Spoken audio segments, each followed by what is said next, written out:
ਕਿਸੇ ਜ਼ਮਾਨੇ ਵਿੱਚ ਉਹਦੇ ਇੱਕ ਉਸਤਾਦ ਉਹਦੇ ਅੰਦਰ ਸੋਚ ਦਾ ਇੱਕ ਦੀਵਾ ਰੋਸ਼ਨ ਕੀਤਾ ਸੀ। ਅਨਮ ਬੀਬੀ, ਆਪਣੇ ਜਿਸਮ ਉੱਤੇ ਇੰਨਾ ਤਰਸ ਨਾ ਖਾਇਆ ਕਰ। ਇਹ ਜਿਸਮ ਜਿੰਨਾ ਕੰਮ ਕਰਦਾ ਏ ਓਨਾ ਹੀ ਤੰਦਰੁਸਤ ਰਹਿੰਦਾ ਏ।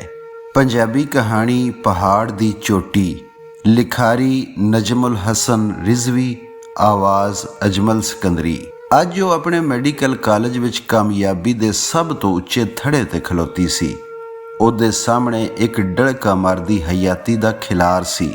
ਅੱਜ ਉਹ ਜ਼ਿੰਦਗੀ ਦਾ ਇੱਕ ਔਖਾ ਇਮਤਿਹਾਨ ਪਾਸ ਕਰ ਚੁੱਕੀ ਸੀ। ਉਹਦੇ ਛਲ ਹੱਥਾਂ ਵਿੱਚ ਜਿਹੜੇ ਠੀਕ ਤਰ੍ਹਾਂ ਲਿਖ ਵੀ ਨਹੀਂ ਸਨ ਸਕਦੇ ਤੇ ਉਹਨੂੰ ਪੇਪਰ ਵੀ ਡਿਕਟੇਟ ਕਰਵਾਉਣਾ ਪੈਂਦਾ ਸੀ।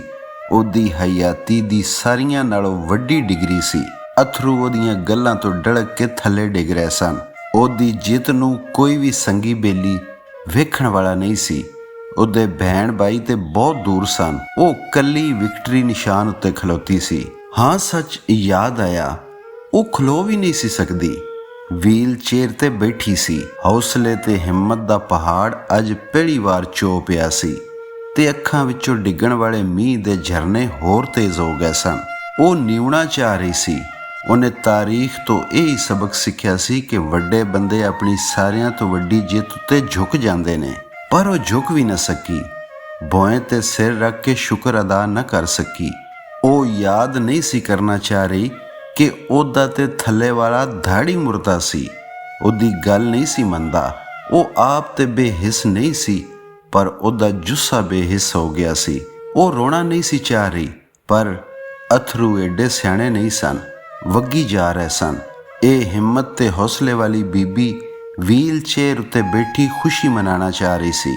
ਇਹ ਕੁੜੀ ਆਪੀ ਅਨਮ ਨਜਮ ਜੀ ਇੱਕ ਮਿਸਾਲੀ ਪੜਾਕੂ ਸੀ। ਜ਼ਿੰਦਗੀ ਦੀ ਖੁਸ਼ੀਆਂ ਤੇ ਉਮੰਗਾਂ ਨਾਲ ਭਰੀ ਤੇ ਜ਼ਿੰਦਗੀ ਦੀਆਂ ਸਦਰਾਂ ਆਸਾਂ ਨਾਲ ਪੁਰਚੀ ਹੋਈ। ਖੁਸ਼ੀਆਂ ਉਹਦੇ ਅੰਗ ਅੰਗ ਵਿੱਚੋਂ ਫੁੱਟਦੀਆਂ ਸਨ। ਸੋਹਣੀਆਂ ਸੋਹਣੀਆਂ ਰਾਤਾਂ ਤੇ ਦਿਨ ਉਹਦੇ ਸਨ। ਉਹ ਇੱਕ ਦਿਨ ਚੋਰੀ ਚੋਰੀ ਅਸਮਾਨਾਂ ਤੇ ਚਮਕਦੇ ਸਾਰੇ ਤਾਰਿਆਂ ਨੂੰ ਤੋੜ ਕੇ ਆਪਣੇ ਕਾਸਨੀ ਦੁਪੱਟੇ ਉੱਤੇ ਟੰਗ ਲੈਣਾ ਚਾਹੁੰਦੀ ਸੀ। ਇਹਨਾਂ ਰਾਤਾਂ ਵਿੱਚੋਂ ਇੱਕ ਰਾਤ ਉਹ ਨੱਚਦੀ ਟੱਪਦੀ ਗਾਉਂਦੀ ਕਜ਼ਨ ਦੀ ਮਹਿੰਦੀ ਦੇ ਪ੍ਰੋਗਰਾਮ ਤੋਂ ਨਿਕਲੀ ਤੇ ਆਪਣੇ ਘਰ ਮੁਜ਼ੱਫਰਾਬਾਦ ਵੱਲ ਟੁਰ ਪਈ। ਨਵੰਬਰ ਦੀ ਠੰਡੀ ਰਾਤ ਵਧੇਰੀ ਲੰਘ ਚੁੱਕੀ ਸੀ। ਮਾਂ ਪਿਓ ਦੇ ਨਾਲ ਸਨ। ਉਹਦਾ ਬਾਬਾ ਮਰੀ ਰੋਡ ਤੇ ਕਾਰ ਚਲਾਉਂਦਾ ਪਿਆ ਸੀ। ਉਹ ਆਪਣੀ ਮਾਂ ਦੇ ਕਲਾਵੇ ਵਿੱਚ ਪਿਛਲੀ ਸੀਟ ਤੇ ਸੁੱਤੀ ਪਈ ਸੀ। ਉਹਦੀ ਧੌਣ ਆਪਣੀ ਮਾਂ ਦੇ ਮੋਢੇ ਉੱਤੇ ਟਿੱਕੀ ਸੀ। ਅਚਨਚੇਤ ਉਹਨਾਂ ਦੇ ਸਾਹਮਣੇ ਸੜਕ ਉੱਤੇ ਡਾਕੂ ਨਿਕਲ ਆਏ ਸਨ। ਉਹਨਾਂ ਸੜਕ ਉੱਤੇ ਰੁੱਖਾਂ ਦੀਆਂ ਟਾਹਣੀਆਂ ਵੀ ਸੁੱਟੀਆਂ ਹੋਈਆਂ ਸਨ ਤਾਂ ਜੇ ਗੱਡੀਆਂ ਰੁਕ ਸਕਣ। ਅਨਮ ਦੇ ਅੱਬੂ ਉਹਨਾਂ ਸ਼ਾਇਦ ਬੜੀ ਦਲੇਰੀ ਨਾਲ ਗੱਡੀ ਵਜਾ ਦਿੱਤੀ। ਰੁਕਾਵਟਾਂ ਲੰਘ ਕੇ ਗੱਡੀ ਹਵਾ ਨਾਲ ਗੱਲਾਂ ਕਰਨ ਲੱਗ ਪਈ। ਪਿੱਛੋਂ 3-4 ਗੋਲੀਆਂ ਚਲੀਆਂ। ਅਨਮ ਸੁੱਤੀ ਰਹਿ ਗਈ ਤੇ ਜ਼ਿੰਦਗੀ ਬਦਲ ਗਈ। ਜ਼ਿੰਦਗੀ ਦੀ ਟ੍ਰੇਨ ਦਾ ਕਿਸੇ ਕਾਂਟਾ ਬਦਲ ਦਿੱਤਾ। ਉਹ ਸ਼ਾਇਦ ਡਾਕੂਆਂ ਦੇ ਲੁੱਟਣ ਤੋਂ ਬਚ ਕੇ ਵੀ ਆਪਣਾ ਸਭ ਕੁਝ ਲੁਟਾ ਬੈਠੇ। ਗੋਲੀਆਂ ਗੱਡੀ ਵਿੱਚ ਲੱਗੀਆਂ। ਉਹਦਾ ਬਾਪ ਬਚਿਆ ਰਿਹਾ। ਉਹਦੀ ਮਾਂ ਬਚੀ ਰਹੀ। ਪਿਓ ਗੱਡੀ ਬਚਾਉਂਦੇ ਮਹਿਫੂਜ਼ ਥਾਂ ਤੀਕਰ ਅਪੜਾਉਣ ਵਿੱਚ ਕਾਮਯਾਬ ਹੋ ਗਿਆ ਸੀ। ਹੈਰਾਨੀ ਤੇ ਪਰੇਸ਼ਾਨੀ ਵਿੱਚ 5-7 ਮੀਲ ਦੂਰ ਇੱਕ ਹੋਟਲ ਤੇ ਆ ਖਲੋਤੇ ਸਨ। ਉਹਨਾਂ ਦੇ ਹੱਥ ਤੇ ਦਿਲ ਕੰਬ ਰਿਹਾ ਸੀ। ਉਹ ਆਪਣੀ ਘਬਰਾਹਟ ਦੂਰ ਕਰਨ ਵਾਸਤੇ ਰੁਕੇ ਸਨ। ਅਨਹੂਣੀ ਉਹਨਾਂ ਆਪਣੀ ਅੱਖਾਂ ਨਾਲ ਵੇਖੀ ਸੀ। ਕੁਝ ਵੀ ਹੋ ਸਕਦਾ ਸੀ। ਉਹ ਗੱਡੀ ਤੋਂ ਥੱਲੇ ਉਤਰੇ। ਉਹਨਾਂ ਆਪਣੀ ਸਵਾਣੀ ਨੂੰ ਉਤਾਰਿਆ। ਉਹ ਭਲੀ ਲੋਕ ਵਿਚਾਰੀ ਅੱਲਾ ਤੌਬਾ ਦਾ ਵਿਰਦ ਕਰਦੀ ਰਹੀ ਸੀ। ਹੁਣ ਪਿਓ ਨੇ ਅਨਮ ਰਾਣੀ ਨੂੰ ਗੱਡੀ ਤੋਂ ਥੱਲੇ ਲਾਉਣ ਦਾ ਯਤਨ ਕੀਤਾ। ਉਹਨਾਂ ਦਾ ਖਿਆਲ ਸੀ ਕਿ ਅਨਮ ਸੋ ਰਹੀ ਸੀ ਤੇ ਉਹਨੂੰ ਕਿਸੇ ਗੱਲ ਦਾ ਪਤਾ ਨਹੀਂ ਕਿ ਰਾਹ ਵਿੱਚ ਕੀ ਹੋਇਆ ਸੀ। ਅਨਮ ਦੀਆਂ ਅੱਖਾਂ ਖੁੱਲੀਆਂ ਸਨ। ਉਸ ਕੋਲੋਂ ਬੋਲਿਆ ਨਹੀਂ ਸੀ ਜਾ ਰਿਹਾ। ਉਹ ਦੋਵੇਂ ਜੀ ਕੋਸ਼ਿਸ਼ ਕਰ ਰਹੇ ਸਨ ਕਿ ਅਨਮ ਕਾਰ ਤੋਂ ਥੱਲੇ ਉਤਰੇ। ਅਨਮ ਵੀ ਕੋਸ਼ਿਸ਼ ਕਰ ਰਹੀ ਸੀ ਥੱਲੇ ਉਤਰਨ ਦੀ, ਹਰਕਤ ਕਰਨ ਦੀ, ਪਰ ਨਹੀਂ। ਉਹ ਪੈਰਾਂ ਨੂੰ ਹਰਕਤ ਦਿੰਦੀ, ਪਰ ਗੱਡੀ ਦੇ ਖੁੱਲ੍ਹੇ ਦਰਵਾਜ਼ੇ ਤੋਂ ਉਹ ਬਾਹਰ ਨਹੀਂ ਸਨ ਆ ਰਹੇ। ਅਨਮ ਵੇਖਣ ਨੂੰ ਬੜੀ ਚੰਗੀ ਲੱਗ ਰਹੀ ਸੀ। ਉਹਦੇ ਪਾਪਾ ਨੇ ਅੱਗੇ ਵੱਧ ਕੇ ਅਨਮ ਨੂੰ ਸੀਟ ਤੋਂ ਚੁੱਕਣ ਦੀ ਕੋਸ਼ਿਸ਼ ਕੀਤੀ। ਜਿਵੇਂ ਹੀ ਅਨਮ ਦਾ ਜੁੱਸਾ ਥੋੜਾ ਜਿਹਾ ਸੀਟ ਤੋਂ ਅੱਗੇ ਨੂੰ ਸਿਰਕਿਆ, ਅਨਮ ਦੀ ਸ਼ਾਲ ਸੀਟ ਖੂਨ ਨਾਲ ਭਰੀ ਹੋਈ ਸੀ। ਉਹਦੀ ਜਰਸੀ ਵੀ ਖੂਨ ਨਾਲ ਲੱਥਪੱਥ ਸੀ। ਲਹੂ ਕੱਪੜਿਆਂ ਤੇ ਜਰਸੀ ਵਿੱਚ ਜਜ਼ਬ ਹੋ ਰਿਹਾ ਸੀ। ਉਹਦਾ ਪਿਓ ਟੱਪ ਕੇ ਖਲੋਤਾ ਤੇ ਉਹਦੀਆਂ ਚੀਕਾਂ ਦੂਰ ਤੱਕ ਗਈਆਂ। ਇੱਕ ਗੋਲੀ ਅਨਮ ਦੀ ਰੀੜ੍ਹ ਦੀ ਹੱਡੀ ਵਿੱਚ ਲੱਗ ਚੁੱਕੀ ਸੀ। ਉਹ ਸ਼ਹਿਰ ਹਸਪਤਾਲ ਦੀ ਐਮਰਜੈਂਸੀ ਵੱਲ ਭੱਜ ਉੱਠੇ। ਹਯਾਤੀ ਦੀ ਰੁੱਤ ਬਦਲ ਗਈ ਸੀ। ਡਾਕਟਰਾਂ ਦੀ ਖੇਚਲ ਨਾਲ ਅਨਮ ਦੀ ਹਯਾਤੀ ਬਚ ਗਈ। ਸਪਾਈਨਲ ਕਾਰਡ ਵਿੱਚ ਲੱਗੀ ਪਿਸਤੌਲ ਦੀ ਗੋਲੀ ਨੇ ਕਿਆਮਤ ਢਾ ਦਿੱਤੀ ਸੀ। ਰੀੜ੍ਹ ਦੀ ਹੱਡੀ ਡੈਮੇਜ ਹੋ ਗਈ ਸੀ ਤੇ ਗੋਲੀ ਨੇ ਨਰਵ ਕੁਤਰ ਦਿੱਤੇ ਸਨ। ਦਿਮਾਗ ਦਾ ਜਿਸਮ ਨਾਲ ਰਾਬਤਾ ਖਤਮ ਹੋ ਗਿਆ ਸੀ। ਦਿਮਾਗ ਜਿਸਮ ਨੂੰ ਆਰਡਰ ਨਹੀਂ ਸੀ ਦੇ ਪਾ ਰਿਹਾ। ਜਿਸਮ ਦਿਮਾਗ ਨੂੰ ਆਪਣੀ ਇਤਲਾਹ ਦੇਣ ਦਾ ਕੰਮ ਨਹੀਂ ਸੀ ਕਰ ਰਿਹਾ। ਜਿਸਮ ਵਿੱਚ ਸੈਂਸੇਸ਼ਨ ਖਤਮ ਹੋ ਕੇ ਰਹਿ ਗਈਆਂ ਸਨ। ਉਹਦੇ ਜਿਸਮ ਦੇ 4 ਵਿੱਚੋਂ 3 ਹਿੱਸੇ ਤਕਰੀਬਨ ਬੇਕਾਰ ਹੋ ਚੁੱਕੇ ਸਨ। ਸਿਰ ਤੋਂ ਲੈ ਕੇ ਕੰਧਿਆਂ ਤੱਕ ਉਹ ਜ਼ਿੰਦਾ ਸੀ, ਹਰਕਤ ਵਿੱਚ ਸੀ ਤੇ ਬਾਕੀ ਜਿਸਮ ਇੰਜ ਲੱਗਦਾ ਜਿਵੇਂ ਮੁਰਦਾ ਹੈ। ਜਿਸਮ ਦੇ ਹੇਠਲੇ ਹਿੱਸੇ ਪਾਰੋਂ ਉਹ ਬੇਕਾਰ ਸੀ। ਉਹਦੀਆਂ ਬਾਹਾਂ ਦੇ ਬਾਹਰ ਵਾਲੇ ਪਾਸੇ ਕੁਝ ਵੀ ਮਹਿਸੂਸ ਨਾ ਹੁੰਦਾ। ਯੂਰੀਨ ਤੇ ਉਹਦਾ ਇਖਤਿਆਰ ਮੁੱਕ ਗਿਆ। ਉਹਨੂੰ ਬੱਚਿਆਂ ਵਾਂਗਰ ਡਾਈਪਰ ਲਾਣਾ ਪੈਂਦਾ। ਬਲੱਡ ਪ੍ਰੈਸ਼ਰ ਦੇ ਇਸ਼ੂ ਸ਼ੁਰੂ ਹੋ ਗਏ। ਬਲੱਡ ਪ੍ਰੈਸ਼ਰ ਕਦੀ ਲੋ ਤੇ ਅਗਲੇ ਮਿੰਟ ਹਾਈ ਹੋ ਜਾਂਦਾ। ਜਿਸਮ ਦੇ ਪੱਠਿਆਂ ਵਿੱਚ ਪੀੜ ਸ਼ੁਰੂ ਹੋ ਜਾਂਦੀ। ਜਿਸਮ ਦੇ ਕੁਝ ਹਿੱਸੇ ਜਲਣ ਲੱਗ ਪੈਂਦੇ। ਪਾਣੀ ਦੀਆਂ ਠੰਡੀਆਂ ਥੈਲੀਆਂ ਜਲਣ ਵਾਲੇ ਹਿੱਸੇ ਉੱਤੇ ਲਾਣੀਆਂ ਪੈ ਜਾਂਦੀਆਂ। ਨਰਵ ਦੇ ਵਿੱਚ ਵੱਖਰੀ ਜਿਹੀ ਕਿਸਮ ਦੀ ਬੇਕਰਾਰੀ ਸ਼ੁਰੂ ਹੋ ਜਾਂਦੀ, ਜਿਸ ਦੀ ਬਿਲਕੁਲ ਸਮਝ ਨਾ ਆਉਂਦੀ ਤੇ ਅਨਮ ਦੀ ਤਕਲੀਫ ਵੱਧ ਜਾਂਦੀ। ਕੁਝ ਹੀ ਮਹੀਨਿਆਂ ਬਾਅਦ ਅਨਮ ਨੂੰ ਇੱਕ ਇੰਜ ਦਾ ਜਿਸਮ ਮਿਲ ਗਿਆ ਜਿਹਦਾ ਕੋਈ ਸਿਰ ਪੈਰ ਹੀ ਨਹੀਂ ਸੀ। ਨਵੇਂ ਜਿਸਮ ਤੋਂ ਉਹ ਬਿਲਕੁਲ ਅਣਜਾਣ ਸੀ। ਕਟਿਆ ਫਟਿਆ ਜਿਸਮ ਉਸ ਨੂੰ ਮਿਲ ਗਿਆ ਸੀ। ਉਹਦੇ ਡਾਕਟਰ ਵੀ ਤੇ ਉਹ ਆਪ ਵੀ ਪਰੇਸ਼ਾਨ ਹੋ ਜਾਂਦੀ। ਡਾਕਟਰਾਂ ਦੀ ਕੁਝ ਮਹੀਨਿਆਂ ਦੀ ਕੋਸ਼ਿਸ਼ ਪਾਰੋਂ ਉਹ ਘਰ ਸ਼ਿਫਟ ਹੋ ਗਈ ਸੀ। ਉਹ ਬੈਠ ਤੇ ਨਹੀਂ ਸੀ ਸਕਦੀ। ਵੀਲ ਚੇਅਰ ਤੇ ਅੱਧੀ ਲੰਮੀ ਪਈ ਰਹਿੰਦੀ ਤੇ ਕੋਈ ਨਾ ਕੋਈ ਕਿਤਾਬ ਅੱਗੇ ਰੱਖ ਕੇ ਪੜ੍ਹਨ ਦੀ ਕੋਸ਼ਿਸ਼ ਕਰਦੀ। ਇੱਕ ਨਵਾਂ ਇਮਤਿਹਾਨ ਸ਼ੁਰੂ ਹੋ ਗਿਆ ਤੇ ਉਹ ਆਪਣੇ ਜਿਸਮ ਨੂੰ ਘਸੀਟਣ ਲੱਗ ਪਈ। ਇੱਕ ਵਾਰੀ ਤੇ ਉਹ ਮੰਜੀ ਨਾਲ ਜਾ ਲੱਗੀ। ਲੋਕਾਂ ਦੇ ਨਿਤ ਨਵੇਂ ਰਵੱਈਏ ਤੇ ਸਵਾਲ ਸ਼ੁਰੂ ਹੋ ਗਏ ਸਨ। ਲੋਕਾਂ ਦੀ ਦੋਸਤੀ ਤੇ ਉਮੀਦਾਂ ਤੇ ਭਲੇ ਚੰਗੇ ਜਿਸਮ ਨਾਲ ਹੁੰਦੀਆਂ ਨੇ। ਅੱਲਾ ਸੋਹਣੇ ਦਾ ਲੱਖ ਲੱਖ ਸ਼ੁਕਰ ਸੀ ਕਿ ਉਹਦਾ ਦਿਮਾਗ ਬਿਲਕੁਲ ਠੀਕ ਕੰਮ ਕਰਦਾ ਸੀ। ਜਿਸਮ ਤੇ ਸੌਂ ਜਾਂਦਾ ਪਰ ਉਹਦਾ ਦਿਮਾਗ ਆਪਣੀ ਸੋਚ ਦਾ ਸਫ਼ਰ ਸ਼ੁਰੂ ਕਰ ਦਿੰਦਾ। ਕਿਸੇ ਜ਼ਮਾਨੇ ਵਿੱਚ ਉਹਦੇ ਇੱਕ ਉਸਤਾਦ ਉਹਦੇ ਅੰਦਰ ਸੋਚ ਦਾ ਇੱਕ ਦੀਵਾ ਰੋਸ਼ਨ ਕੀਤਾ ਸੀ। ਅਨਮ ਬੀਬੀ, ਆਪਣੇ ਜਿਸਮ ਉੱਤੇ ਇੰਨਾ ਤਰਸ ਨਾ ਖਾਇਆ ਕਰ। ਇਹ ਜਿਸਮ ਜਿੰਨਾ ਕੰਮ ਕਰਦਾ ਏ ਓਨਾ ਹੀ ਤੰਦਰੁਸਤ ਰਹਿੰਦਾ ਏ। ਇਹ ਗੱਲ ਹੁਣ ਉਹਦੀ ਅੰਧੇਰੀ ਰਾਤ ਵਿੱਚ ਰੋਸ਼ਨੀ ਦਾ ਮੀਨਾਰ ਬਣ ਕੇ ਚਮਕਣ ਲੱਗ ਪਈ ਸੀ। ਉਹਨੇ ਆਪਣੇ ਆਪ ਤੇ ਤਰਸ ਖਾਣਾ ਛੱਡ ਦਿੱਤਾ ਤੇ ਫੇਰ ਕੰਮ ਤੇ ਬਸ ਕੰਮ ਕਰਨ ਲੱਗ ਪਈ। ਬੈੱਡ ਤੇ ਲੇਟਿਆਂ 2 ਗੱਲਾਂ ਉਸ ਨੂੰ ਬਹੁਤ ਫਾਇਦਾ ਦਿੱਤਾ ਤੇ ਉਹਦੀ ਹਿੰਮਤ ਵਧਾਈ। ਇੱਕ ਤੇ ਕੁਰਾਨ ਦੀ ਇਹਨਾਂ ਆਇਤਾਂ, ਇਨਸਾਨ ਨੂੰ ਉਹ ਕੁਝ ਹੀ ਮਿਲਦਾ ਏ ਜਿਹਦੀ ਉਹ ਕੋਸ਼ਿਸ਼ ਕਰਦਾ ਏ ਤੇ ਹਰ ਮੁਸ਼ਕਲ ਨਾਲ ਆਸਾਨੀ ਏ, ਤੇ ਦੂਜਾ ਇਸ ਸ਼ੇਰ ਦੇ ਇਸ ਮਿਸਰੇ, ਅਭੀ ਇਸ਼ਕ ਕੇ ਇਮਤਿਹਾਨ ਔਰ ਵੀ ਹੈ। ਉਹ ਆਖਦੀ ਚਲੋ ਰੱਜ ਕੇ ਮਿਹਨਤ ਕਰਕੇ ਵੇਖ ਲੈਂਦੇ ਆ, ਤੇ ਜੇ ਇਮਤਿਹਾਨ ਦੀ ਗੱਲ ਏ ਤੇ ਫੇਰ ਇਮਤਿਹਾਨ ਦੇ ਕੇ ਵੇਖ ਲੈਂਦੇ ਆ। ਉਹਦੀ ਸੋਚ ਸੀ smile even if your heart is bleeding. ਭਾਵੇਂ ਉਹਦਾ ਦਿਲ ਲਹੂ ਸੀ। ਉਹਦੇ ਚਿਹਰੇ ਤੇ ਮੁਸਕਾਨ ਸੀ ਤੇ ਕਹਿਣ ਲੱਗੀ, ਤੇ ਜੇ ਜ਼ਿੰਦਗੀ ਨੇ ਮੈਨੂੰ ਲੈਮਨ ਬਣਾ ਦਿੱਤਾ ਏ ਤੇ ਫੇਰ ਇਹਦਾ ਲੈਮੋਨੇਡ ਬਣਾ ਕੇ ਵੇਖ ਲੈਂਦੇ ਆ। ਉਹ ਆਪੇ ਹੱਸ ਪੈਂਦੀ।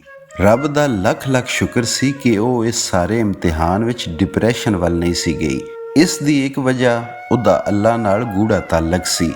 ਉਹ ਸ਼ੁਰੂ ਤੋਂ ਹੀ ਘੱਟ ਗੱਲਾਂ ਕਰਦੀ ਸੀ ਤੇ ਨਾਲੇ ਸ਼ਾਈ ਵੀ ਸੀ।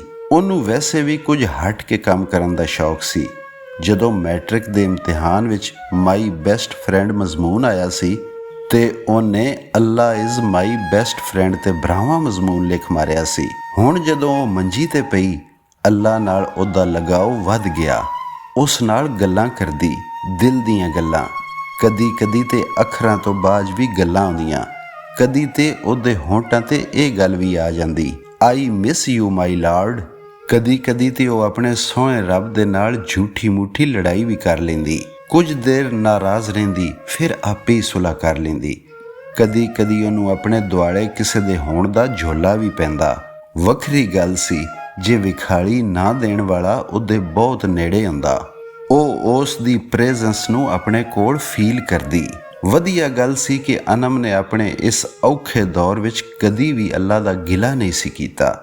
ਜੇ ਕਦੀ ਉਹਦੀ ਕੋਈ ਸਹੇਲੀ ਉਸ ਨੂੰ ਆਖ ਹੀ ਦਿੰਦੀ, ਵੇਖ ਅੱਲਾ ਨੇ ਤੇਰੇ ਨਾਲ ਕੀ ਕੀਤਾ ਏ, ਤੇ ਉਹ ਉਸ ਦੇ ਬੁੱਲਾਂ ਉੱਤੇ ਉਂਗਲੀ ਰੱਖ ਕੇ ਚੁੱਪ ਕਰਾ ਦਿੰਦੀ ਤੇ ਅੱਗੋਂ ਆਖਦੀ, ਮੈਨੂੰ ਚੇਤੇ ਨਹੀਂ ਆਉਂਦਾ ਕਿ ਮੈਂ 21 ਵਰ੍ਹਿਆਂ ਦੀ ਹਯਾਤੀ ਵਿੱਚ ਉਸ ਸੋਹਣੇ ਰੱਬ ਦਾ ਆਪਣੀ ਸਿਹਤ ਤੇ ਨਿਮਤਾਂ ਦਾ ਇੰਜ ਸ਼ੁਕਰ ਅਦਾ ਕੀਤਾ ਹੋਏ ਜਿਵੇਂ ਕਰਨ ਦਾ ਹੱਕ ਏ।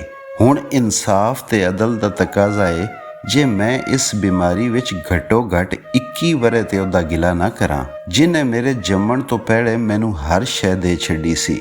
ਤੇ ਨਾਲੇ ਉਹ ਆਖਦਾ ਏ ਮੇਰੀਆਂ ਨਿਮਤਾਂ ਨੂੰ ਸ਼ੁਕਰਾਨੇ ਨਾਲ ਕੈਦ ਕਰ ਲਵੋ। ਮੈਂ ਉਹਨਾਂ ਨਿਮਤਾਂ ਨੂੰ ਕੈਦ ਵੀ ਤੇ ਨਾ ਕਰ ਸਕੀ। ਉਹਨੇ ਕਦੀ ਨਹੀਂ ਸੀ ਸੋਚਿਆ ਆਖਰ ਇਹ ਸਾਰਾ ਕੁਝ ਮੇਰੇ ਨਾਲ ਹੀ ਕਿਉਂ? ਨਹੀਂ, ਨਾਟ ਐਟ ਆਲ। ਬਲਕਿ ਉਹ ਆਖਦੀ ਮੈਂ ਤੇ ਸੋਚਦੀ ਹਾਂ ਕੋਈ ਪੱਤਾ ਵੀ ਉਹਦੀ ਮਰਜ਼ੀ ਬਿਨਾਂ ਨਹੀਂ ਡਿੱਗ ਸਕਦਾ। ਮੈਂ ਤੇ ਖੁਸ਼ ਨਸੀਬ ਹਾਂ। I am the selected one. ਮੇਰਾ ਰੱਬ ਕਿੰਨਾ ਕਰੀਮ ਹੈ ਜਿਹੜਾ ਮੇਰੀ ਨਿੱਕੀ ਨਿੱਕੀ ਹਰਕਤ ਨੂੰ ਵੀ ਆਪਣੀ ਨਜ਼ਰ ਵਿੱਚ ਰੱਖਦਾ ਏ। ਉਹ ਫਖਰ ਨਾਲ ਸਿਰ ਉੱਚਾ ਕਰਕੇ ਆਖਦੀ ਚੰਗੀ ਗੱਲ ਹੈ, ਮੈਂ ਇਹਨਾਂ ਹੱਥਾਂ ਪੈਰਾਂ ਨਾਲ ਗੁਨਾਹ ਤੇ ਨਹੀਂ ਕਰ ਸਕਾਂਗੀ। ਅਨਮ ਨੂੰ ਵੀ ਸਾਰਿਆਂ ਨਾਲੋਂ ਵੱਧ ਦੁੱਖ ਉਦੋਂ ਹੁੰਦਾ ਜਦੋਂ ਆਪਣਾ ਸਿਰ ਸਜਦੇ ਵਿੱਚ ਨਾ ਰੱਖ ਸਕਦੀ। ਕਿੰਨੀ ਅਜੀਬ ਗੱਲ ਸੀ। ਅੰਗ ਉਹਦੇ, ਨੈਣ ਪ੍ਰਾਣ ਉਹਦੇ, ਜਿਸਮ ਉਹਦਾ, ਪਰ ਉਹਦਾ ਹੀ ਆਖਾਂ ਨਹੀਂ ਸਨ ਮੰਨਦੇ। ਉਹਦਾ ਸਜਦੇ ਦਾ ਸਵਾਦ ਘੁਸ ਗਿਆ ਸੀ। ਬੰਦਾ ਹੁੰਦਾ ਵੀ ਤੇ ਬੰਦਗੀ ਨਾਲ ਹੈ। ਇਹ ਗੱਲਾਂ ਸੋਚ ਕੇ ਉਹਦਾ ਖੁਦਾ ਨਾਲ ਰਿਸ਼ਤਾ ਹੋਰ ਪੱਕਾ ਹੋ ਜਾਂਦਾ ਸੀ। ਕਿੰਗ ਮੈਡੀਕਲ ਕਾਲਜ ਲੰਦਨ ਦੇ ਕਨਵੋਕੇਸ਼ਨ ਵਾਲੇ ਦਿਨ ਕਾਮਯਾਬੀ ਦੇ ਥੜੇ ਤੇ ਖਲੋਤੇ ਉਹਨੂੰ ਯਾਦ ਆਇਆ ਜਦੋਂ ਹਸਪਤਾਲ ਤੋਂ ਘਰ ਪਰਤ ਆਈ। ਜ਼ਿੰਦਗੀ ਦੇ ਸਾਰੇ ਬੂਹੇ ਉਹਦੇ ਵਾਸਤੇ ਬੰਦ ਜਾਪਦੇ ਪਏ ਸਨ। ਕੁਝ ਠੀਕ ਹੋਣ ਤੇ ਉਹਨੇ ਆਪਣੀ ਡਾਕਟਰੀ ਦੀ ਪੜ੍ਹਾਈ ਫੇਰ ਤੋਂ ਸ਼ੁਰੂ ਕਰਨ ਦੀ ਜ਼ਿੱਦ ਕਰ ਦਿੱਤੀ। ਸਾਰੇ ਉਸ ਨੂੰ ਜੱਲੀ ਸਮਝਣ ਲੱਗ ਪਏ। ਉਹ ਤੀਜੇ ਸਾਲ ਦੀ ਪੜ੍ਹਾਈ ਮੁੜ ਤੋਂ ਸ਼ੁਰੂ ਕਰਨ ਦਾ ਆਹਰ ਕਰਨ ਲੱਗ ਪਈ। ਸਮਝਾਵਣ ਤੇ ਅੱਗੋਂ ਆਖਦੀ ਮੇਰਾ ਸਰੀਰ ਮੇਰੇ ਇਰਾਦੇ ਨਹੀਂ ਤੋੜ ਸਕਦਾ। ਫੇਰ ਕੀ ਹੋਇਆ? ਆਮ ਡਾਕਟਰ ਬਣ ਕੇ ਬਿਮਾਰਾਂ ਨੂੰ ਹੱਥ ਲਾ ਕੇ ਚੈੱਕ ਨਹੀਂ ਕਰ ਸਕਦੀ। ਮੈਂ ਉਹਨਾਂ ਨਾਲ ਗੱਲਾਂ ਕਰਕੇ ਉਹਨਾਂ ਦੇ ਰੂਹਾਂ ਦੇ ਲੱਗੇ ਫੱਟਾਂ ਨੂੰ ਸਮਝਣ ਦੀ ਕੋਸ਼ਿਸ਼ ਤੇ ਕਰ ਸਕਨੀ ਆ। ਮੇਰੇ ਨਾਲੋਂ ਵੱਧ ਕੌਣ ਉਹਨਾਂ ਦੇ ਰੂਹਾਂ ਤੇ ਲੱਗੇ ਜ਼ਖਮਾਂ ਨੂੰ ਜਾਣ ਪਾਵੇਗਾ? ਫੇਰ ਕੀ ਹੋਇਆ ਅਗਰ ਮੇਰੀ ਹਯਾਤੀ ਦਾ ਕਾਂਟਾ ਬਦਲ ਗਿਆ ਹੈ? ਮੈਂ ਆਪਣਾ ਫੀਲਡ ਬਦਲ ਲੈਂਦੀ ਹਾਂ। ਮੈਂ ਇਨਸਾਨੀ ਨਫਸੀਆਤ ਦੀ ਡਾਕਟਰ ਬਣ ਜਾਵਾਂਗੀ। ਇਹ ਤੇ ਮੇਰਾ ਇੱਕ ਪੜਾਅ ਹੋਵੇਗਾ। ਮੈਂ ਫੇਰ ਉਡਾਰੀ ਮਾਰ ਕੇ ਆਪਣੀ ਉੱਚੀ ਪੱਧਰ ਦੀ ਤਾਲੀਮ ਤੱਕ ਜਾਵਾਂਗੀ। ਮੈਂ ਸਾਬਤ ਕਰ ਦਿਆਂਗੀ ਕਿ ਜਿਸਮ ਦੀ ਹਾਰ ਨਾਲ ਬੰਦਾ ਹਾਰ ਨਹੀਂ ਜਾਂਦਾ। ਉਹਦੀਆਂ ਅੱਖਾਂ ਵਿੱਚ ਯਕੀਨ ਦੀ ਚਮਕ ਹੁੰਦੀ। ਉਹਦੇ ਇਰਾਦੇ ਤੇ ਜ਼ਿੱਦ ਅੱਗੇ ਸਾਰੇ ਢੇਰ ਹੋ ਗਏ। ਉਹ ਇਹ ਵੀ ਧੜੱਲੇ ਨਾਲ ਆਖਦੀ ਸੀ ਦੌੜ ਵਿੱਚ ਡਿੱਗ ਪੈਣਾ ਕੋਈ ਬੁਰੀ ਗੱਲ ਨਹੀਂ। ਇਹ ਤੁਹਾਡਾ ਕਸੂਰ ਨਹੀਂ। ਡਿੱਗ ਕੇ ਨਾ ਉੱਠਣਾ ਤੇ ਆਪਣਾ ਪੰਧ ਜਾਰੀ ਨਾ ਰੱਖਣਾ ਬੁਰੀ ਗੱਲ ਹੁੰਦੀ ਏ ਤੇ ਇਹ ਤੁਹਾਡਾ ਕਸੂਰ ਏ। ਅਨਮ ਵਾਸਤੇ ਸਾਰਿਆਂ ਨਾਲੋਂ ਵੱਡਾ ਮਸਲਾ ਫੇਰ ਤੋਂ ਪੜ੍ਹਾਈ ਸ਼ੁਰੂ ਕਰਨਾ ਸੀ। ਉਹ ਆਪਣੇ ਮਾਂ-ਪਿਓ ਨੂੰ ਨਾਲ ਲੈ ਕੇ ਆਪਣੇ ਮੈਡੀਕਲ ਕਾਲਜ ਗਈ। ਪ੍ਰਿੰਸੀਪਲ ਸਾਹਿਬ ਨਾਲ ਵਧੀਆ ਗੱਲਬਾਤ ਹੋਈ। ਬੜਾ ਜ਼ੋਰ ਦਿੱਤਾ ਗਿਆ। ਸੋਚਣ ਸਮਝਣ ਤੋਂ ਬਾਅਦ ਉਹਨੂੰ ਫੇਰ ਤੋਂ ਪੜ੍ਹਾਈ ਸ਼ੁਰੂ ਕਰਨ ਦੀ ਇਜਾਜ਼ਤ ਮਿਲ ਗਈ। ਕਾਲਜ ਇੰਤਜ਼ਾਮੀਆ ਨੇ ਨਾਮੁਮਕਿਨ ਨੂੰ ਮੁਮਕਿਨ ਕਰ ਵਿਖਾਇਆ। ਮੈਡੀਕਲ ਕਾਲਜ ਦੀਆਂ ਕਈ ਮੰਜ਼ਲਾਂ ਸਨ ਤੇ ਵੱਖੋ-ਵੱਖ ਕਲਾਸਾਂ ਵੱਖੋ-ਵੱਖ ਮੰਜ਼ਲਾਂ ਉੱਪਰ ਹੁੰਦੀਆਂ ਸਨ। ਅਨਮ ਜੇ ਬੰਦੇ ਦੀ ਪਹਿਚਾਣ ਰੱਖਣ ਵਾਲੇ ਅਣਮੁੱਲੇ ਬਹਾਦਰ ਪ੍ਰਿੰਸੀਪਲ ਸਾਹਿਬ ਨੇ ਉਹਦੀ ਵੀਲ ਚੇਅਰ ਨੂੰ ਹੈਂਡਲਾਂ ਤੋਂ ਫੜਦੇ ਆਖਿਆ ਅਨਮ ਬਹਾਦਰ ਏ ਤੇ ਇਹ ਸਾਡੇ ਕਾਲਜ ਦੀ ਵੀ ਬੇਟੀ ਏ। ਜੇ ਇਹ ਇੰਨੀ ਵੱਡੀ ਹਿੰਮਤ ਕਰ ਸਕਦੀ ਏ ਤੇ ਫਿਰ ਅਸੀਂ ਇੰਤਜ਼ਾਮੀਆ ਇਹਦੇ ਲਈ ਛੋਟੀਆਂ-ਮੋਟੀਆਂ ਤਬਦੀਲੀਆਂ ਕਿਉਂ ਨਹੀਂ ਕਰ ਸਕਦੇ? ਮੈਂ ਬੇਟੀ ਅਨਮ ਵਾਸਤੇ ਤੀਜੇ ਸਾਲ ਦੀਆਂ ਸਾਰੀਆਂ ਕਲਾਸਾਂ ਜ਼ਮੀਨੀ ਫਲੋਰ ਤੇ ਐਡਜਸਟ ਕਰਵਾ ਦੇਣਾ ਵਾਂ ਤਾਂ ਜੇ ਇਹਨੂੰ ਵੀਲ ਚੇਅਰ ਤੇ ਆਪਣੀ ਕਲਾਸਾਂ ਵਿੱਚ ਜਾਣ ਦਾ ਕੋਈ ਮਸਲਾ ਨਾ ਹੋਵੇ। ਪ੍ਰਿੰਸੀਪਲ ਸਾਹਿਬ ਨੇ ਕਿਹਾ ਸੀ ਤੂੰ ਸਾਡਾ ਫਖਰ ਹੈ। ਅਨਮ ਦੀਆਂ ਕਲਾਸਾਂ ਸ਼ੁਰੂ ਹੋ ਗਈਆਂ ਸਨ।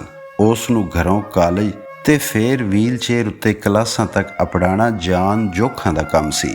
ਇੱਕ ਕਲਾਸ ਤੋਂ ਦੂਜੀ ਕਲਾਸ ਤੱਕ ਲੈ ਕੇ ਜਾਣ ਦਾ ਕੰਮ ਮਾਂ ਪਿਓ ਨੇ ਸੋਹਣੇ ਤਰੀਕੇ ਨਾਲ ਸੰਭਾਲ ਲਿਆ ਸੀ।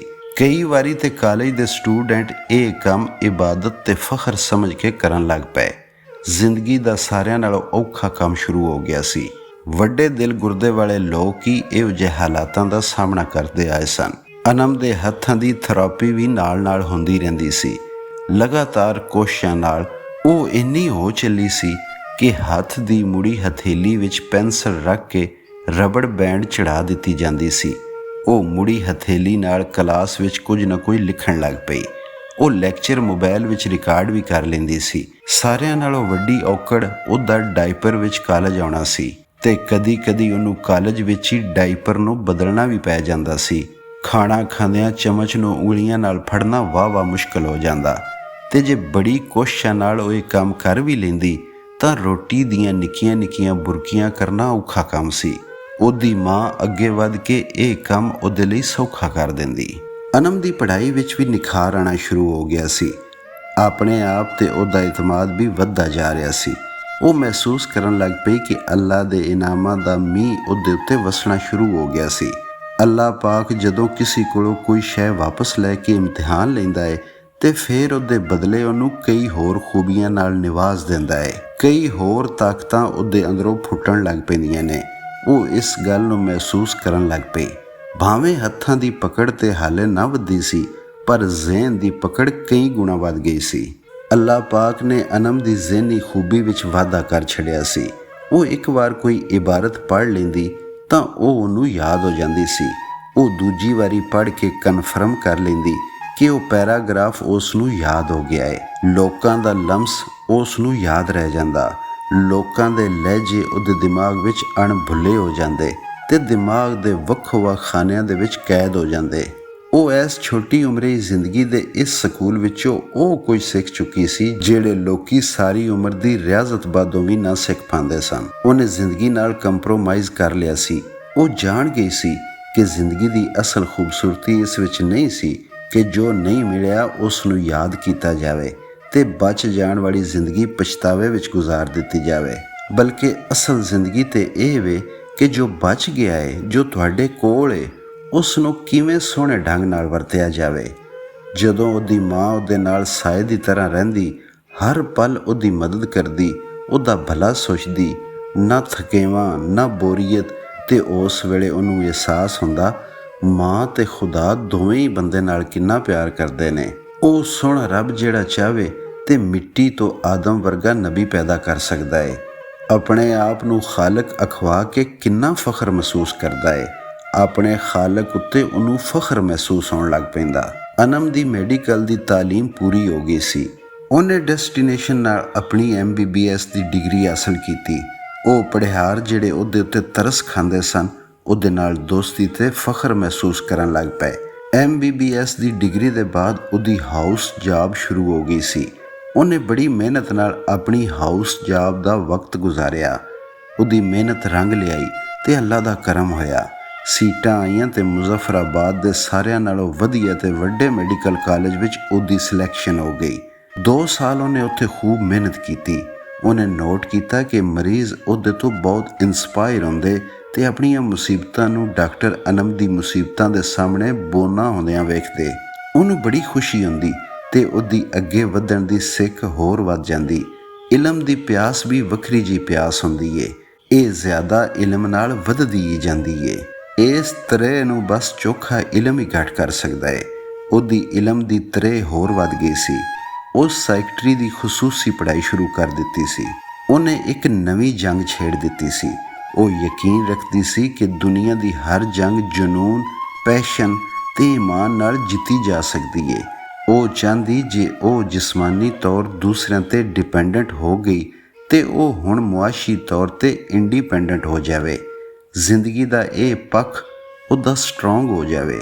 ਵੈਸੇ ਵੀ ਉਹ ਡਿਸਐਬਿਲਿਟੀ ਤੇ ਇਨਐਬਿਲਿਟੀ ਦੇ ਫਰਕ ਨੂੰ ਸਮਝਦੀ ਸੀ। ਉਹ ਵਿਚਾਰੀ ਡਿਸੇਬਲ ਸੀ, ਅਨੇਬਲ ਨਹੀਂ ਸੀ।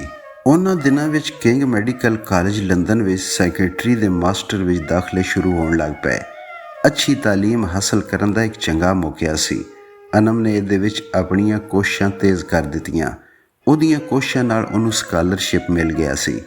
ਅੱਲਾ ਦਾ ਸ਼ੁਕਰ ਸੀ ਕਿ ਉਹਨੂੰ ਦੁਨੀਆ ਦੇ ਇੱਕ ਵਧੀਆ ਮੈਡੀਕਲ ਕਾਲਜ ਵਿੱਚ ਦਾਖਲਾ ਮਿਲ ਗਿਆ, ਜਿਹਦੀ ਆਪਣੀ ਪੁਰਾਣੀ ਰੋਸ਼ਨ ਤਾਰੀਖ ਸੀ। 7 ਸਮੁੰਦਰ ਪਾਰ ਅਨਮ ਨੂੰ ਇਹਦੇ ਤਾਲੀਮੀ ਵਿਰਸੇ ਨੂੰ ਵਰਤਣ ਦਾ ਮੌਕਾ ਮਿਲ ਗਿਆ ਸੀ। ਇਲਮ ਦੇ ਨਵੇਂ ਬੂਹੇ ਉਹਦੇ ਲਈ ਖੁੱਲ੍ਹ ਗਏ ਸਨ। ਅਨਮ ਨੇ ਦਿਲ ਖੋਲ੍ਹ ਕੇ ਮਿਹਨਤ ਕੀਤੀ ਤੇ ਉੱਥੋਂ ਦੇ ਇਲਮੀ ਖਜ਼ਾਨੇ ਖੂਬ ਵਰਤੇ। ਉੱਥੇ ਉਹਨੇ ਆਪਣੇ ਨਾਲ ਇੱਕ ਆਇਆ ਜੀ ਦਾ ਇੰਤਜ਼ਾਮ ਕਰ ਲਿਆ ਸੀ, ਜਿਹੜੀ ਹਰ ਵੇਲੇ ਉਹਦੀ ਖਿਦਮਤ ਵਾਸਤੇ ਤਿਆਰ ਰਹਿੰਦੀ ਸੀ। ਉਹਨੂੰ ਕੰਮ ਕਰਨ ਦਾ ਤਰੀਕਾ ਆ ਗਿਆ ਸੀ। ਮਾਸਟਰ ਲੈਵਲ ਵਿੱਚ ਉੱਥੇ ਇੱਕ ਵੱਡਾ ਹਿੱਸਾ ਪਰਖ ਪੜਚੋਲ ਦਾ ਸੀ। ਉਸਤਾਦਾਂ ਦੇ ਲੈਕਚਰ ਸੁਣਨਾ, ਲਾਇਬ੍ਰੇਰੀਆਂ ਖੰਗਾਲਣਾ, ਹਕਾਇਕ ਇਕੱਠੇ ਕਰਨਾ, ਪੜ੍ਹਨਾ, ਡੇਟਾ ਕਲੈਕਸ਼ਨ ਤੇ ਉਹਦਾ ਐਨਾਲਿਸਿਸ, ਕੇਸ ਸਟੱਡੀ ਤੇ ਉਹਨਾਂ ਤੋਂ ਨਤੀਜੇ ਕੱਢਣਾ। ਉੱਥੋਂ ਦੇ ਸਟੂਡੈਂਟ ਇੱਕ ਦੂਜੇ ਦਾ ਖਿਆਲ ਰੱਖਦੇ, ਅਨਮ ਦਾ ਇਹਤਰਾਮ ਕਰਦੇ ਤੇ ਉਹਦੀ ਮਦਦ ਕਰਕੇ ਆਪਣੀ ਰੂਹਾਨੀ ਖੁਸ਼ੀ ਹਾਸਲ ਕਰਦੇ। ਉਹਦਾ ਮੈਡੀਕਲ ਕਾਲਜ ਦਾ ਸਫ਼ਰ ਬੜਾ ਵਧੀਆ ਰਿਹਾ ਸੀ ਤੇ ਉਹਨੇ ਬਹੁਤ ਕੁਝ ਸਿੱਖਿਆ ਸੀ। ਕਦੀ ਕਦੀ ਜਦੋਂ ਉਹ ਥੱਕ ਜਾਂਦੀ, ਘਰ ਤੋਂ ਉਦਾਸ ਹੋ ਜਾਂਦੀ, ਫਰੈਸ਼ ਹੋਣ ਵਾਸਤੇ ਉਹ ਨਾਵਲ ਪੜ੍ਹਦੀ ਤੇ ਪਾਸਕਲ ਦੇ ਕਿਰਦਾਰ ਤੋਂ ਲੁਤਫ ਉਠਾਉਂਦੀ ਤੇ ਇੰਸਪਾਇਰੇਸ਼ਨ ਲੈਣ ਵਾਸਤੇ ਹੈਲਨ ਕਿਲਰ ਦੀ ਸ਼ਖਸੀਅਤ ਦਾ ਮੁਤਾਲਿਆ ਕਰਦੀ। ਵੀਲ ਚੇਅਰ ਉੱਤੇ ਪਹਾੜਾਂ ਦੀਆਂ ਚੋਟੀਆਂ ਤੇ ਘੁੰਮਦੀ, ਵੀਲ ਚੇਅਰ ਦੇ ਉੱਤੇ ਹੀ ਉਹ ਦੁਨੀਆ ਨੂੰ ਐਕਸਪਲੋਰ ਕਰਨ ਦੀ ਕੋਸ਼ਿਸ਼ ਕਰਦੀ। ਕੁਦਰਤ ਦੇ ਨਜ਼ਾਰੇ ਵੇਖ ਕੇ ਉਹ ਅੰਦਰੋਂ ਤੱਕ ਤਰੋਤਾਜ਼ਾ ਹੋ ਜਾਂਦੀ। ਉਹਨੂੰ ਵੇਖ ਕੇ ਲੱਗਦਾ ਬੰਦਾ ਜਿਸਮਾਨੀ ਬਿਮਾਰੀ ਨਾਲ ਮਾਜ਼ੂਰ ਨਹੀਂ ਹੁੰਦਾ, ਬਲਕਿ ਬਿਮਾਰ ਸੋਚ ਨਾਲ ਅਪਾਹਜ ਬਣ ਜਾਂਦਾ ਹੈ। ਉਹ ਇੰਨੀ ਮਸਰੂਫ ਸੀ ਜੇ ਵੇਲੇ ਦਾ ਪਤਾ ਹੀ ਨਾ ਲੱਗਿਆ ਤੇ ਮਾਸਟਰ ਤੋੜ ਅਪੜਨ ਤੱਕ ਦਾ ਪੈਂਡਾ ਅੰਤ ਤੱਕ ਪਹੁੰਚਿਆ। ਮਾਸਟਰ ਵਿੱਚ ਟਾਪ ਕਰਕੇ ਉਹਨੇ ਇੱਕ ਵਾਰ ਫੇਰ ਸਭ ਨੂੰ ਹੈਰਾਨ ਕਰ ਦਿੱਤਾ ਸੀ। ਜਿਸ ਦਿਨ ਡਿਗਰੀ ਅਵਾਰਡਿੰਗ ਸੈਰਮਨੀ ਦਾ ਇਕੱਠ ਸੀ, ਉਹ ਅਨਮ ਦੀ ਜ਼ਿੰਦਗੀ ਦਾ ਗੋਲ ਨੂੰ ਹਾਸਲ ਕਰਨ ਦਾ ਦਿਨ ਸੀ।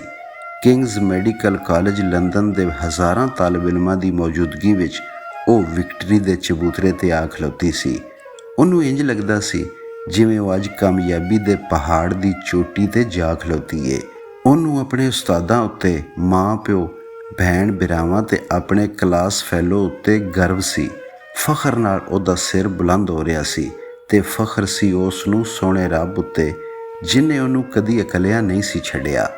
ਉਹ ਉਹਦਾ ਸ਼ੁਕਰ ਅਦਾ ਕਰਨਾ ਚਾਹ ਰਹੀ ਸੀ, ਉਹ ਝੁਕਣਾ ਚਾਹ ਰਹੀ ਸੀ, ਉਹ ਆਪਣੇ ਮੱਥੇ ਨੂੰ ਖਾਕ ਉੱਤੇ ਟੇਕਣਾ ਚਾਹ ਰਹੀ ਸੀ, ਪਰ ਉਹਦੀ ਰੀੜ੍ਹ ਦੀ ਹੱਡੀ ਦੇ ਮੋਹਰੇ ਨਾ ਮੰਨੇ। ਉਹਦੇ ਆਸਾਬ, ਉਹਦੇ ਨਰਵ ਜਿਨ੍ਹਾਂ ਨੂੰ ਪਿਸਤੌਲ ਦੀ ਗੋਲੀ ਨੇ ਕੁਤਰ ਛੱਡਿਆ ਸੀ, ਜਿਹਦੇ ਤੋਂ ਡਾਕੂਆਂ ਸ਼ਾਇਦ ਸੋਨੇ ਦੀ ਚੈਨ ਤੇ ਕਾਂਟੇ ਖੋਹਣ ਵਾਸਤੇ ਉਹਦੀ ਜ਼ਿੰਦਗੀ ਖੋਹ ਲਈ ਸੀ, ਉਹਦਾ ਹੁਕਮ ਮੰਨਣ ਤੋਂ ਇਨਕਾਰ ਕਰ ਦਿੱਤਾ ਸੀ। ਜਿਸਮ ਨਹੀਂ ਝੁਕਦਾ ਤੇ ਨਾ ਸਹੀ ਉਹਦੀ ਰੂਹ ਝੁਕ ਗਈ।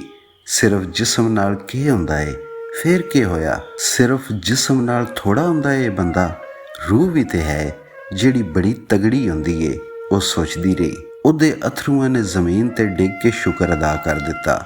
ਉਸਤਾਦ ਦੇ ਉਹ ਅੱਖਰ, ਅਨਮ ਬੜੀ ਹਿੰਮਤ ਤੇ ਹਾਰਡ ਵਰਕਿੰਗ ਏ, ਨਾ ਸਿਰਫ ਉਹਨੇ ਨਵੀਂ ਸੋਚ ਪੇਸ਼ ਕੀਤੀ ਏ, ਬਲਕਿ ਤਹਿਕੀਕ ਦੇ ਨਵੇਂ ਤੇ ਅਨੋਖੇ ਬੂਹੇ ਆਉਣ ਵਾਲੇ ਤਾਲਿਬ ਇਲਮਾਂ ਲਈ ਖੋਲ੍ਹ ਦਿੱਤੇ ਨੇ।